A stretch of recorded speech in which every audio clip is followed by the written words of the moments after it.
Alors, de ces organisations syndicales qui dénoncent le projet de loi 89 qui vise à permettre au gouvernement d'intervenir dans les conflits de travail. Sébastien, je vois qu'il y a de l'action derrière vous. Là, c'est une manifestation qui se déroule en ce moment devant l'Assemblée nationale à Québec. Oui, devant l'Assemblée nationale, il y a certainement quelques centaines de personnes qui sont déjà arrivées. Le point de rendez-vous était midi. Justement, on attend 1 millier de personnes. Les syndicats qui affirment que le projet de loi 89, c'est une attaque là, envers le droit de grève. Avec moi, Caroline Senneville, elle est présidente de la CSN. Quand on dit que le projet de loi 89, c'est une attaque directe, c'est votre message à votre droit de grève. Oui, c'est une attaque antisyndicale. Puis quand on est antisyndical, on est anti-travailleurs, travailleuses. 40 des travailleurs sont syndiqués au Québec.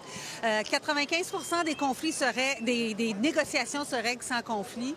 Mais oui, le droit de grève il est ensaché dans la Constitution canadienne et on a le droit de faire la grève. Ce projet de loi-là vient gruger ce droit-là. Comment ça va venir restreindre justement votre droit de grève, selon vous? Bien, de deux façons.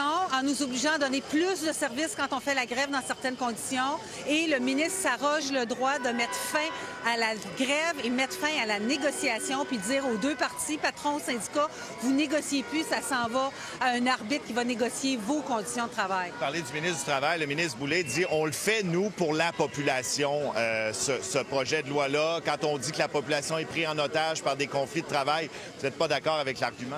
Non seulement je ne suis pas d'accord, mais il n'y a aucun prof de droit ni de relations industrielles qui est d'accord avec ça. Ce projet de loi, il y a des grands pans qui vont être déclarés inconstitutionnels. On va transporter notre bataille devant les cours. Malheureusement, ça va coûter de l'argent, ça va nous prendre du temps, puis il y a du dommage qui va avoir été fait.